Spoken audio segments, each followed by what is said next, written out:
नमस्कार, मैं अजीत और आप देख रहे हैं ऑप इंडिया। दिल्ली में जिस तरह की बातें हो रही हैं और बातों से मतलब है नैरेटिव बिल्डिंग जिस तरह से किया जा रहा है और उसको सोशल मीडिया ने जिस तरह से काटा है और इस पूरे हिंदू विरोधी दंगे को एक आदमी के ऊपर ब्लेम करना, कपिल मिश्रा के ऊपर, कि उन्होंने कुछ बोला उसके बाद जो है दंगा भड़कना शुरू हुआ, जबकि स्थिति उसके उलट बिल्कुल ये है कि उनके बोलने से पहले से ये सारा प्लान चल रहा था। क्योंकि 4-5 दिनों में या एक दिन में ताहिर हुसैन के छत पे एक ट्रक पत्थर जमा नहीं हो सकता।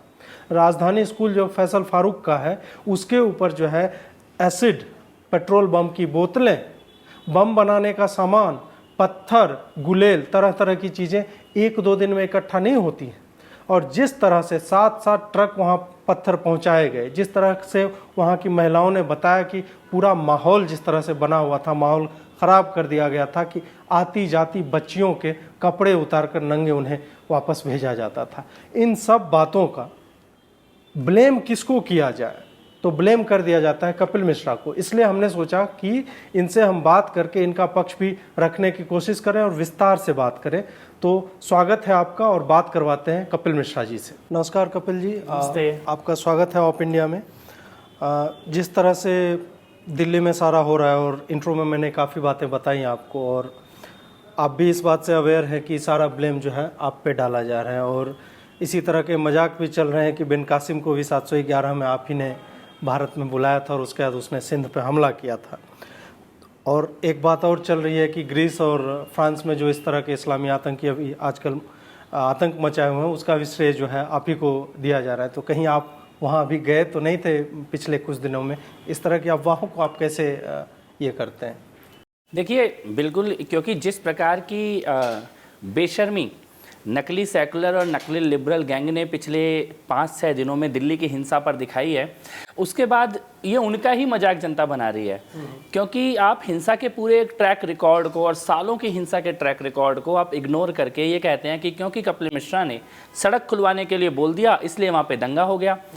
मैं तो इस हंसी मजाक से ऊपर एक कड़वा सवाल भी पूछना चाहता हूँ कि मेरी पूरी बात में ऐसा क्या था कि अंकित शर्मा को 400 बार चाकुओं से गोदा गया? मेरी पूरी बात में ऐसा क्या था कि शाहरुख बंदूक लेके गलियों में घूमने लग गया? आपने पेट्रोल बम इकट्ठे कर लिए, एसिड इकट्ठे कर लिए, छतों पे पत्थर इकट्ठे कर लिए, बड़ी बड़ी गुलेल बना ली। ऐसा क्या था मेरी बात में? और क्या इस देश में भारत तेरे टुकड़े होंगे वो नारे पे दंगा नहीं होगा? इस देश में अफजल हम शर्मिंदा हैं तेरे कातिल जिंदा हैं उसको भड़काऊ नारा नहीं बोला जाएगा? इस देश में छीन के लेंगे आज़ादी उसको भड़काऊ नारा नहीं बोला जाएगा? खिलाफत 2.0 जामिया की दीवारों पे पेंट कर दिया जाएगा उसको भड़काऊ नहीं बोला जाएगा? असम को अलग कर दो, भारत का चिकन नेक काट के अलग कर दो, उसको भड़काऊ नहीं बोला जाएगा? सड़कों पे उतर आओ, सारे लोग सड़कों पे आ जाओ, अब ये फाइनल आर पार की लड़ाई का समय आ गया है, इसको भड़काऊ नहीं बोला जाएगा?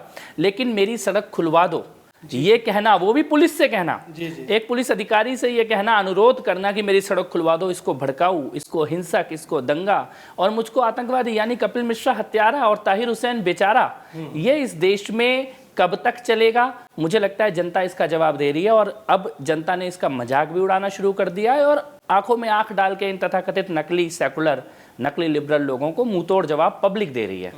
नकली लिबरल और सेकुलर की आपने बात की, उसी पे मुझे याद आता है कि हमारे ही ज़िले के हैं रामधारी सिंह दिनकर, राष्ट्रकवि रह चुके हैं।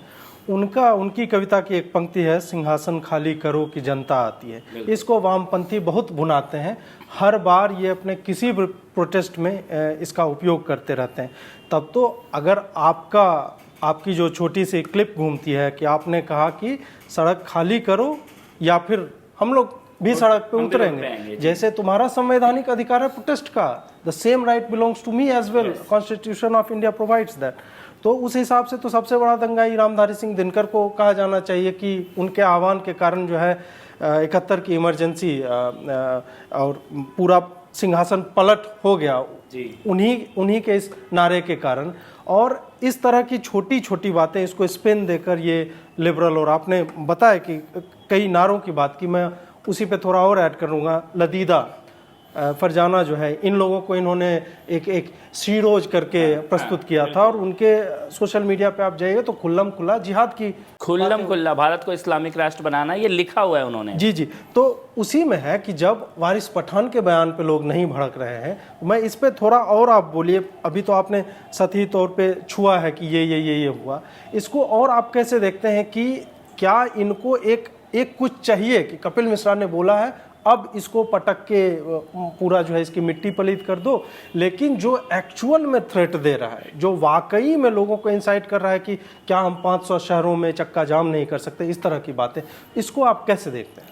देखिए, मैं सबसे पहले तो ये कहना चाहता हूँ कि एक सबसे बड़ा झूठ ये चलाया जा रहा है कि ये हिंसा मेरे बोलने के बाद शुरू हुई। एंटी CAA का ये जो पूरा का पूरा इस देश में चल रहा है तमाशा, ये अपने आप में एक कम्युनल, एंटी नेशनल और एंटी हिंदू ये आंदोलन है। इनकी फ्रस्ट्रेशन CAA नहीं है, क्योंकि आप इनके किसी भी नेता से, किसी भी तथाकथित पत्रकार से आप ये पूछो कि CAA में प्रॉब्लम क्या है, तो उनके पास कुछ बताने को नहीं है। प्राइम मिनिस्टर ने बोल दिया कि ये कानून नागरिकता देने का है, लेने का तो है ही नहीं। गृह मंत्री ने बोल दिया, फिर ये भी बोला कि आप आके बताओ कि आपको इस बिल में किस चीज़ से प्रॉब्लम है, तो उनके पास कोई जवाब नहीं है। स्वरा भास्कर लाइव चैनल पे हकलाने लगी जब उनसे CAA के बारे में पूछा गया, लेकिन इन्होंने इस देश की एक कम्युनिटी को, मुस्लिम समाज को लगातार तुम्हें मार दिया जाएगा, तुम्हें निकाल दिया जाएगा, तुम्हें मारने के लिए आ रहे हैं। और हिंसा कब से चल रही है? केवल दिल्ली की हिंसा की बात करें तो 16 दिसंबर से हिंसा चल रही है। जामिया में बसें जलाई गई, तुर्कमान गेट में जामा मस्जिद से क्राउड निकला, उसने गाड़ियों को आग लगाई। सीमापुरी में ACP राजबीर को बांग्लादेशी घुसपैठियों ने 17 दिसंबर को पत्थरों से मारा है। तो इस एंटी CAA आंदोलन की एक और ये कैरेक्टरिस्टिक है एंटी पुलिस होना। ये पुलिस के खिलाफ नारे लगा रहे हैं, पुलिस को देखते ही पुलिस को मार रहे हैं। एसिड की बोतलें फेंकी है सुरक्षा बलों पे। एसिड की बोतलें ताहिर के घर से भी फेंकी गई और शिव विहार से भी फेंकी गई इस बार। इससे पहले सीमापुरी में पुलिस के ऊपर हमला किया गया, उससे पहले देश के अन्य राज्यों में भी जहां भी पुलिस आ रही है और प्रो CAA पुलिस जिंदाबाद के नारे लगा रहे हैं। तो इस बार भी जितने भी पुलिस वालों के ऊपर हमले हुए हैं, चाहे वो अंकित शर्मा IB ऑफिसर हो या रतन लाल जी हो या DCP अमित हो, इन सबको किसने इनको ऊपर हमला किया, किसने इनको मारा, इन चीजों पर बात ही नहीं करना चाहते हैं। अलीगढ़ में, मुजफ्फरनगर में, मेरठ में हिंसा हो चुकी है। बंगाल में रेलवे स्टेशन जला दिए गए थे दिसंबर में, प्रॉपर्टी 2 दिन में फूंक दी। राजस्थान में हिंसा हो गई, मध्य प्रदेश में हिंसा हो गई। तो ये हिंसा पिछले 100 दिनों से देश में चल रही है। CAA से इनका कोई मतलब नहीं है। इनके पेट में दर्द इसलिए हो रहा है कि 370 कैसे हट गई, राम मंदिर भी शांतिपूर्ण तरीके से कैसे बन रहा है, मोदी जी दोबारा चुनाव कैसे जीत के आ गए हैं।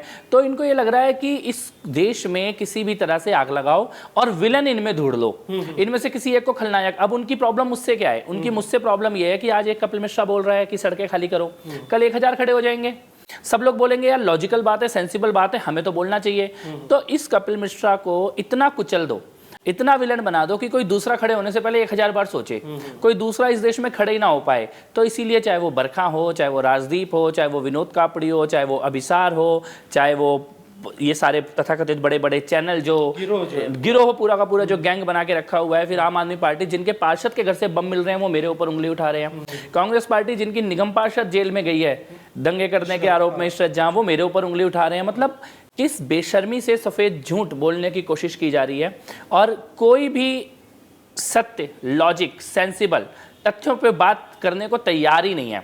और जिसने तथ्यों पे बात की है उसको कुचल लो, उसको विलन बना दो, उसको आतंकी, टेररिस्ट घोषित कर दो।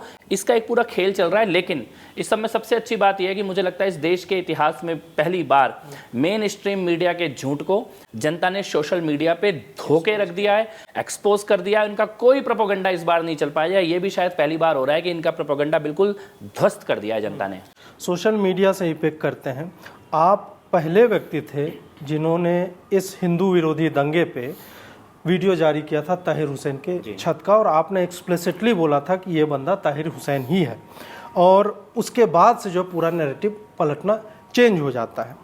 इस पे विस्तार से तो बताइए, क्योंकि आपकी कुछ तस्वीरें भी लोग शेयर कर रहे हैं कि आप जो है ताहिर हुसैन के साथ खड़े हैं, और ताहिर हुसैन आम आदमी पार्टी के पार्षद हैं, कॉरपोरेटर हैं। तो ये आपके पास वीडियो कहाँ से आया? ये वीडियो क्या आपको इस आदमी के बारे में पहले से जानकारी थी कि ये इसी प्रवृत्ति का है? कैसे आपके पास ये सारा आया?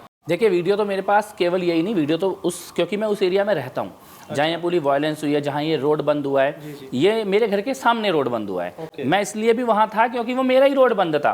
ऐसा नहीं है कि मैं कहीं दूर से गया था कि सड़क बंद है तो कोई नेतागिरी करने के लिए जाएंगे, हमारी सड़क बंद थी तो हमें वहाँ जाना था। ये पूरी जो हिंसा हुई है, जहाँ पेट्रोल पंप जलाया गया है भजनपुरा का, उससे 200 मीटर दूर 2 गली पीछे मेरा घर है, उसका धुआं हमारे घर के अंदर भरा हुआ था। तो ये क्षेत्र में अगर कोई हिंसा होगी, अगर कोई किसी को पीड़ा होगी, किसी को कोई कष्ट होगा, तो उसका कोई भी बात होगी तो मुझसे आके कहेंगे, उसके वीडियो होंगे तो मुझे भेजेंगे। ताहिर हुसैन के साथ मेरी फोटो है 7 साल पुरानी, आम आदमी पार्टी का जो पहला चुनाव लड़ा जा रहा था, दूसरा चुनाव लड़ा जा रहा था, उस समय की कुछ फोटो अब दिखाई जा रही हैं। लेकिन ताहिर हुसैन की रिसेंटली किससे फ़ोन पे बात हो रही थी, संजय सिंह मान चुके हैं कि दंगे वाले दिन उनसे बात हो रही थी। ताहिर हुसैन ने खुद जब मीडिया में इंटरव्यू दिए तो बोला कि मैं संजय सिंह से बात कर रहा था। जो अब कॉल के रिकॉर्ड आए हैं, वो कॉल के रिकॉर्ड ये कह रहे हैं कि तीनों दिन दंगे के ताहिर हुसैन ने अमानतुल्लाह खान से, संजय सिंह से, केजरीवाल से और मनीष सिसोदिया से 50 से ज़्यादा बार बात की है। पिछले 1-1.5 महीने में इतनी बात नहीं हो रही है, इन 3 दिनों में ही हो रही है इतनी बात इन 4 लोगों से। उसके बाद ताहिर हुसैन ने एक और झूठ बोला था कि वो दंगे वाले दिन अपने घर पे नहीं थे। फोन के लोकेशन प्रूव कर रही है कि वो घर पे थे। यही झूठ संजय सिंह ने भी बोला था कि वो घर पे नहीं थे, यानी कि ताहिर के झूठ में संजय सिंह शामिल है। कॉल रिकॉर्ड में जब दंगा हो रहा है, जब अंकित शर्मा की हत्या हो रही है, तब आप संजय सिंह से बात कर रहे हो, तब आप केजरीवाल से बात कर रहे हो। तो कहीं ऐसा तो नहीं कि एक मर्डर की रिपोर्ट दी जा रही थी, कहीं ऐसा तो नहीं कि दंगे की पूरी तैयारी की रिपोर्ट दी जा रही थी। और उस छत पे जो 300-400 लड़के हैं, जो पेट्रोल बम है, जो पत्थरों का ढेर है, जो एसिड का ढेर है, एसिड कहाँ से खरीदा गया अब तो वो भी ट्रैक हो चुका है। तो गंगा जल, तो मेरे को ये लगता है कि सामने से दिख रहा है एक बहुत बड़ा क्राइम, और उस लड़की के बारे में कल्पना करने से मन सिहर जाता है, जिसके कपड़े ताहिर के घर से निकले हैं और जिसकी लाश के बारे में कहा जा रहा है कि नाले से निकली है। वो मन सिहर जाता है कि क्या बीती होगी उस लड़की के ऊपर, क्या हुआ होगा उस लड़की के ऊपर। और इस सब को एकदम से दबाकर और आप केवल कपिल मिश्रा के ऊपर इल्ज़ाम लगाने शुरू कर दें, और इस भयानक दंगे जो निश्चित ही 1.5-2 महीने की तैयारी के बाद इस शहर के ऊपर किए गए हैं, मुझे लगता है इस पे गंभीर चर्चा होने की ज़रूरत है। और ये समझना भी ज़रूरी है कि हमारे आसपास, हमारे बीच में कितने ताहिर हुसैनों को हम इग्नोर कर रहे हैं। क्योंकि ताहिर हुसैन सिर्फ एक नहीं, एक फारूक फैसल भी है, राजधानी स्कूल का प्रोप्राइटर जो है, उसके ऊपर हमारे रिपोर्टर गए और वहाँ पे दिखाया है कि किस तरह से गुलेल वो देखा है। और गुलेल हनुमान मंदिर के ऊपर फोकस था सबसे बड़ा वाला, उसके अलावा और भी गुलेल है। मोबाइल इन्होंने स्लिंग शॉट जो है ठेले पे इम्प्रोवाइज करके बनाया हुआ था। इस 7 ट्रक बोला जा रहा है कि पत्थर जो है उस इलाके में आया। और मेरी मेजर गौरव आर्या से बात हो रही थी तो उन्होंने बताया, जब मैंने ये बात पूछी कि इंटेलिजेंस को क्या ये फेलियर माना जाए, उन्होंने कहा कि नहीं, ये कंस्ट्रक्शन के लिए सामान मंगवाते हैं लोग तो इस पर शक नहीं होता है लोगों को। पेट्रोल बम बनाने के लिए आप कारों में लेके आ जाइएगा और निकाल के कर लीजिएगा। उसी तरह जैसे कि आपने बताया कि पिछले 100 दिनों से ये तैयारी पूरी तरह से चल रही होगी। अब इस पे क्या है कि कुछ मीडिया वाले उन्होंने लिखा है कि इसमें स्टेट की संलिप्तता है, और स्टेट की संलिप्तता की जब बात करते हैं तो उसमें जाहिर सी बात है अमित शाह को और दिल्ली पुलिस की बात करते हैं। लेकिन जिस तरह से अभी आपने बताया कि कुछ लोग बातचीत कर रहे थे लगातार, उसको अगर देखा जाए तो स्टेट की संलिप्तता जरूर है, लेकिन ये दिल्ली विधानसभा के जो सरकार है, दिल्ली सरकार, उसकी संलिप्तता है। इस पे थोड़ा और विस्तार से बताइए। देखिए, एक तथ्य जो बार बार चर्चा से बचाया जा रहा है, जब दिल्ली में दिसंबर में दंगे हुए तो दो जगह मेजर दंगे हुए। एक हुआ सीलमपुर में, एक हुआ जामा मस्जिद से जो क्राउड निकला। जामा मस्जिद के दंगे में एफआईआर किसके नाम पे हुई? शुएब इकबाल के नाम पे, जो क्राउड को लेके लीड कर रहे थे। सीलमपुर के दंगों में एफआईआर किसके नाम पे हुई? अब्दुल रहमान के नाम पे, जो क्राउड को लीड कर रहे थे। आम आदमी पार्टी ने इन दोनों को एमएलए का टिकट दिया। अच्छा। शुएब इकबाल को भी टिकट दिया और अब्दुल रहमान को भी टिकट दिया। दोनों आज दिल्ली विधानसभा में बैठे हैं। तो एंटी सीएए प्रोटेस्ट में सामने से जिन्होंने वायलेंस किया, 3 नाम पूरी दिल्ली को याद है, अमानतुल्लाह खान, शुएब इकबाल, अब्दुल रहमान, तीनों को आम आदमी पार्टी ने चुनाव लड़ाया है। ये सब चुनाव से पहले हुई वायलेंस के बाद का इनाम है।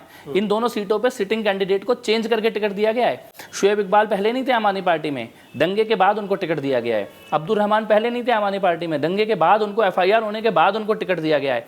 ये लिंक की कोई चर्चा ही नहीं करना चाहता, इस बारे में कोई बात ही नहीं करना चाहता। उसके बाद आपके एमएलए जो मुस्तफाबाद के हाजी यूनुस, आई विटनेस अकाउंट बता रहे हैं कि हाजी यूनुस ने मस्जिदों से ऐलान कराया है, हाजी यूनुस के साथ क्राउड आया है, उन्होंने आग लगाई है। ये गवाह बोल रहे हैं, जनता बोल रही है, लेकिन हाजी यूनुस का नाम लेने को कोई तैयार नहीं है। ताहिर हुसैन की तो इतनी ज्यादा वीडियो एविडेंसेस आ गए कि उसको कोई बचा ही नहीं पा रहा है। लेकिन एक दिन पहले तक ताहिर हुसैन के मीडिया इंटरव्यू कौन कोऑर्डिनेट कर रहे थे? संजय सिंह कोऑर्डिनेट कर रहे थे। अब अगर ताहिर हुसैन गायब है तो किसकी जिम्मेदारी बनती है? लेकिन इन सवालों को पूछने से बचा जा रहा है, इन नामों को लेने से बचा जा रहा है। शहर में एक बहुत बड़े कत्लेआम की साफ साफ तैयारी दिखाई दे रही थी।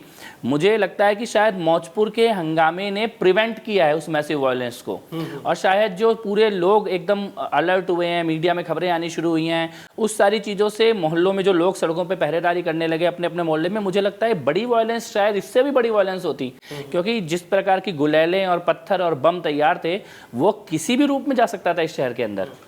नालियों से लाशें निकल रही हैं। अभी लेटेस्ट रिपोर्ट के हिसाब से 10 अभी तक गोकुलपुरी वाला नाला है और जिससे अंकित वाले चांदबाग, हाँ, वो वाले नाले से शव निकल रहे हैं। उसके बाद जब शवों का परीक्षण हो रहा है तो एक दो ही पोस्टमार्टम का रिपोर्ट आप जानते हैं कि क्लासिफाइड होता है, उसको निकलवाना बहुत मुश्किल होता है। फिर भी जिस ब्रुटैलिटी से दो जो सबसे ज़्यादा ब्रुटल देखने में आए, जिनकी तस्वीरें, एक दिलवर या दिलावर नाम है, नेगी जी, हाँ, उत्तराखंड के थे। उनका लिम्स, हाथ पैर जो है चॉप आउट कर दिया गया और जलती आग में फेंक दिया गया। उसकी तस्वीर जो है पूरी ऐश का एक ढेर है, सर दिख रहा है और बॉडी दिख रही है। एक वो है। दूसरा अंकित शर्मा के साथ जो फॉरेंसिक डॉक्टर बताते हैं कि 4 घंटे तक 6 लोगों ने 4 सवार चाकू से हमला किया। दंगे में लोग मरते हैं कपिल जी, मतलब हम जा रहे हैं और मुझे किसी ने छुरा मार के फेंक दिया नाली में, एक मौत ये है। सर पे गोली लग गई, पत्थर लग गया। इससे ब्रूटैलिटी नहीं दिखती, इससे ब्रूटल है मतलब, लेकिन वो दंगे के शिकार हो गए, जा रहे थे कोई भी। लेकिन जब आप टाइम लेकर इतनी ब्रूटैलिटी के साथ करते हो और जो आईसिस वाले स्टाइल से मिलता है कि तुम संदेश देना चाहते हो, उससे पता चलता है कि ये दंगे बस सीए तो इसमें कहीं है ही नहीं। तो इस पर आप मतलब इस पूरे चीज़ को आप कैसे देखते हैं कि और भी लाशें हो सकता है आएंगी? अभी तो खुलना शुरू हुआ है और उसमें मतलब जितने पीड़ितों से मिला हूँ और जिस तरह के एसिड अटैक के बहुत सारे विक्टिम्स हैं, उस पर आज हम बात करने की कोशिश कर रहे हैं। इस ब्रूटैलिटी की और इस मैसेज देने की प्रवृत्ति पे जो एक ख़ास तरह के आतंकवादियों के साथ जोड़ा जाता है, जो अभी यहाँ पे हो रहा है, उसको आप कैसे एनालाइज करते हैं? मुझे लगता है सबसे पहले तो हमें ज़रूरत है कि हम इस बारे में बात शुरू करें। एक बहुत ही कन्वीनियंट तरीके से इन चीज़ों को छुपाना, इन पे बात करने से बचना, इन चीज़ों को जिक्री ना करना। अगर इस तरीके से ISIS स्टाइल में दिल्ली के अंदर लोगों को मारा गया है तो इस पे बात तो करें, इस मेंटेलिटी पे तो बात करें। इसकी तैयारी कौन लोग करवाते हैं, क्यों इसकी तैयारी की जाती है, इसका ओरिजिनल मैसेज कहाँ से आता है, क्या इनका अल्टीमेटली मकसद है, क्यों ये करना चाहते हैं। एंटी CAA तो इसमें कहीं है ही नहीं, इस हिंसा में, इस पूरे इसमें एंटी CAA का क्या लेना देना। आप अंकित शर्मा को क्यों मार रहे हैं? CAA के कारण थोड़ी मार रहे हैं। आप दिलबर नेगी को या विनोद जी को या रतन लाल जी को या अमित शर्मा DCP को जो गाड़ी से घसीटा गया और पूरी गाड़ी उनकी जलाई गई और एक तरह से उनकी हत्या ही कर दी गई थी, वो तो ईश्वर ने उनको बचा लिया है। तो या जिस घर के अंदर बच्चे थे और उसमें पेट्रोल बम दलितों को मारा गया है, दिनेश कुमार है ऐसे करके, श्याम साहनी है, उनका पूरा घर फूंक दिया गया। तो ये जो भीम मीम वाला जो नौटंकी चलता है वो भी खुलकर सामने से दिखाई दे रहा है। और एक चीज़ मैं आपको बताता हूँ, जो पेट्रोल पंप भजनपुरा में आग लगाने की कोशिश की गई, अगर वो आग एक्चुअल में सक्सेसफुली लग जाए, कम से कम आधे किलोमीटर का पूरा इलाका बम की तरह उड़ जाना था। वहाँ कुछ बचना नहीं था, मतलब शायद राख भी नहीं दिखाई देती लाशों की। इस प्रकार से वहाँ पर हमला किया गया है और इसका मतलब उन्होंने हाई पॉइंट जहाँ पे बड़ी वायलेंस होगी वो टारगेट कर रखे थे पहले से। गैस एजेंसी के ऊपर हमला किया गया, पेट्रोल पंप के ऊपर हमला किया गया, जहाँ बड़े बड़े ब्लास्ट हों। यही उन्होंने जामिया में किया था, CNG वाली बसों में ही आग लगाई थी। और CNG वाली बस में अगर आग पकड़ लाती सिलेंडर में तो वो भी ब्लास्ट ही होने थे पूरे शहर में। मैंने तब भी कहा था कि ये शहर में बड़े ब्लास्ट करने की तैयारी थी। बिना बम के आप कैसे ब्लास्ट कर सकते हो, एक तरह से वो करने की कोशिश की जा रही है। तो मुझे लगता है कि इस पे खुल के टीवी चैनलों में, सोशल मीडिया में, जनता में, समाज में अब चर्चा होने की जरूरत है कि एक तो हमारी लड़ाई किससे है, उनकी सोच क्या है, उनका मकसद क्या है, उनकी तैयारी क्या है, और ये पूरी दुनिया का जो टेरर है उससे लिंक्ड है, उसको इंडिया में किस तरह से डालने की कोशिश की जा रही है। कैसे इंडिया की दिल्ली की बस्तियों में, कम्युनिटी में कुछ लोगों को इतना रेडिकल बना दिया गया है कि वो डायरेक्ट उस टेरर से और पकड़े जा रहे हैं। इसी एरिया में ISIS के मेंबर बनने की कोशिश करते हुए लड़के पकड़े गए हैं। इसी एरिया में रॉकेट लॉन्चर के साथ लोग पकड़े गए हैं अभी 3 महीने पहले। तो मुझे लगता है कि सबसे बड़ी जरूरत है कि हम खुल के चर्चा करें कि ये क्या है, ये कौन है और इनका मकसद क्या है। इस पर जब तक हम खुल के बात नहीं करेंगे तब तक कैसे डील करेंगे। हाँ, हमारी आदत यही होती है कि हम हमेशा सेकुलर होने का रोग जो लगा हुआ है, और सेकुलर हिंदू जो है यहाँ का या भारतीय लोग जो हैं हिंदू हैं, वो बाय डिफ़ॉल्ट हैं। उन्होंने अपने अटैकर्स को जब बसने दिया है उस तरह की प्रवृत्ति और उसको इंटॉलरेंट कह देना और तरह तरह से स्पिन आउट करना, तो वो अभी भी कहीं ना कहीं वो रेसिड्यू जो होता है थोड़ा सा हमारे भीतर बचा हुआ है। अभी भी हम इन द फेस जाके हम देख रहे हैं कि राजधानी स्कूल के छत पे कौन था, ताहिर हुसैन के छत पे कौन दिख रहा है, लेकिन फिर भी हम हेजिटेट करते हैं कि ये मुसलमानों की भीड़ है, तुम कैसे कह दोगे। हमें डर लगता है कि मीडिया में अगर हम मीडिया पर्सन है और सीधे बोल रहे हैं तो हम पे अटैक होगा, हम पे शायद केस कर दिया जाएगा। लेकिन आम जनता जिस तरह से आपने भी बताया कि सोशल मीडिया अगर नहीं होता और वहाँ पे इस तरह की चर्चा नहीं होती, वीडियो शेयर नहीं होते, तो ये अभी एंटी मुस्लिम वायलेंस बन जाता। और उसमें उसी, क्योंकि आप देख लें कि रवीश है, बरखा है, राजदीप है, ये सारे लोग और इनका क्विंट स्क्रॉल वर्ड्स यूज कर रहे हैं। इस पे भी आप थोड़ा सा मतलब पिच इन कीजिए और बताइए, पोग्रोम जैसे वर्ड्स, जीनोसाइड जैसे वर्ड, और वो किसके लिए, मुसलमानों के ऊपर करके बता रहे हैं। तो मीडिया ने जो स्पिन आउट किया है पूरे को, इसको कैसे देखते हैं? देखिए, इसका तो सबसे बड़ा बेशर्मी का उदाहरण तो रवीश ही हैं। उन्होंने शाहरुख को जो गन लेके गोलियां चला रहे थे, उनको बोला कि ये अनुराग मिश्रा है और कपिल मिश्रा का कोई रिलेटिव हो सकता है, मिश्रा है। हाँ, तो मतलब आपने सामने से एक आदमी जिसका नाम पहले दिन एक्सपोज हो गया था, पुलिस ने नाम बता दिया था, पब्लिक ने नाम बता दिया था कि शाहरुख नाम है, गोलियां चला रहा है, पुलिस वाले के ऊपर बंदूक ताने खड़ा था, 8 राउंड उसने गोली चलाई थी। उसको रवीश टीवी पे आके और सोशल मीडिया पे आके कहते हैं कि ये अनुराग मिश्रा हो सकता है। एक फोटो चलाई जाती है फोटोशॉप करके कि मेरे पीछे वो खड़ा हुआ है, बाद में उसको भी किसी ने फैक्ट चेक करके बताया कि ये झूठ है। तो पहले दिन से इस प्रकार का सफेद झूठ बेचने की कोशिश की है, और कोई छोटे मोटे लोगों ने नहीं किया है, बहुत बड़े बड़े इंटरनेशनल अवार्ड लेके जो लोग बैठे हैं उन्होंने करी है, और बाकी लोगों ने उनका साथ दिया इस झूठ को दिखाने में। और जिस प्रकार के शब्द दिल्ली की हिंसा के लिए यूज हो रहे हैं, ऐसे तो इन्होंने 84 की हिंसा के लिए इस्तेमाल नहीं करे। ऐसे इन्होंने गोधरा में जब पूरी की पूरी ट्रेन लोगों ने घेर के जिंदा लोगों को जला दिया, उसके लिए ये शब्दों का इस्तेमाल नहीं किया गया। तो मुझे लगता है कि जनता इस बेशर्मी को देख रही है, और इन्होंने अपनी जो इनकी ताकत होती थी एक ओपिनियन क्रिएट करने की, एक लोगों को सच या तथ्य बताने की, वो ताकत इन्होंने खुद इस झूठ को बेचकर खोई है। अब लोग इन पे भरोसा नहीं कर रहे हैं। अब राजदीप सड़क पे खड़े होकर अगर पूछता है कि कपिल मिश्रा ने हिंसा कराई है, तो पब्लिकली उनके मुंह पे बोल रही है कि तुम झूठ बोल रहे हो, ऐसा कुछ नहीं हुआ है। और ऐसे एक दो नहीं, सैकड़ों वीडियो आ रहे हैं जिसमें ये जा जाके जनता से पूछ रहे हैं और जनता कह रही है कि आप झूठ बोल रहे हो, कपिल मिश्रा ने ऐसा नहीं किया, राजदीप के साथ ऐसा हो रहा है, बरखा के साथ ऐसा हो रहा है। जितने भी एजेंडा चलाने वाले लोग हैं वो सोशल मीडिया पे लिख रहे हैं इस फ्रस्ट्रेशन को कि जनता तो खुल के बोल रही है। तो मुझे लगता है कि एक इस पूरी दुखद हिंसा में एक तथ्य तो जरूर जो पॉजिटिव दिखाई देता है, वो ये है कि अब जनता इन्हें पहचान चुकी है।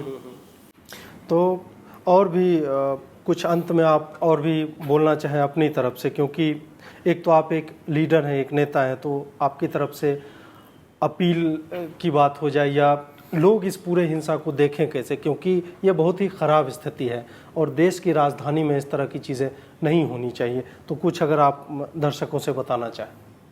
सबसे पहले तो मैं ये कहना चाहता हूँ कि बहुत ही अलर्ट रहने की ज़रूरत है, अपने आसपास पहचानने की ज़रूरत है कि हमारे आसपास और कोई ताहिर हुसैन तो नहीं छुपाए। हमको देखना होगा कोई संदिग्ध गतिविधियाँ चल रही हैं तो उन पर नज़र रखने की ज़रूरत है। पुलिस का और प्रशासन का साथ देने की ज़रूरत है, क्योंकि पुलिस को विलन बनाकर ये एक तरह से वो आखिरी कड़ी जो हमें प्रोटेक्ट करती है उसको भी विलन बनाना चाहते हैं, ख़त्म करना चाहते हैं। तथ्यों पे, लॉजिक पे जिस प्रकार से जनता बात कर रही है सोशल मीडिया पे, इस पे बात करने की ज़रूरत है। झूठे प्रोपेगेंडा को एक्सपोज करने की ज़रूरत है, और ज़रूरत है इस बात का भी ध्यान रखने की कि जब हमारे घर में आग लगेगी तो वो 200 लीटर पानी काम नहीं आने वाला उस आग को बुझाने के लिए, और जब हमें घर से भगाया जाएगा तो कोई DTC की फ्री बस नहीं आएगी हमें वहाँ से ले जाने के लिए। तो मुझे लगता है कि बहुत बहुत बहुत ज़्यादा सेंसिटिव दौर से हम लोग गुजर रहे हैं। हिंसा बिल्कुल नहीं करनी है, लोकतांत्रिक तरीके से, लेकिन प्रतिरोध करना है, रुककर खुले में शांतिपूर्ण तरीके से बोलना है कि अपनी सड़कें बंद नहीं होने देंगे। रुक के बोलना है कि आप हमें दफ्तर जाने से, हमें हमारे अस्पताल जाने से, हमारे बच्चों को स्कूल जाने से नहीं रोक सकते हैं, ये हम नहीं होने देंगे। ये अड़ के बोलना है, और ये बोलना जरूरी है, दबने की जरूरत नहीं है। हिंसा करे बगैर लोकतांत्रिक तरीकों से, शांतिपूर्ण तरीकों से आंखों में आंख डाल के इनके आतंक के सामने खड़े होकर सच बोलने का समय आ गया है। कपिल जी, बहुत बहुत आभार आपका हमसे जुड़ने के लिए, और भी आगे इस पर हम आपसे बातचीत करते रहेंगे, क्योंकि अभी फॉलोअप स्टोरीज आनी बाकी है। तो उस पर जब जब होगा तो आप अपना समय हमें आगे भी दें। बहुत बहुत आभार, नमस्कार।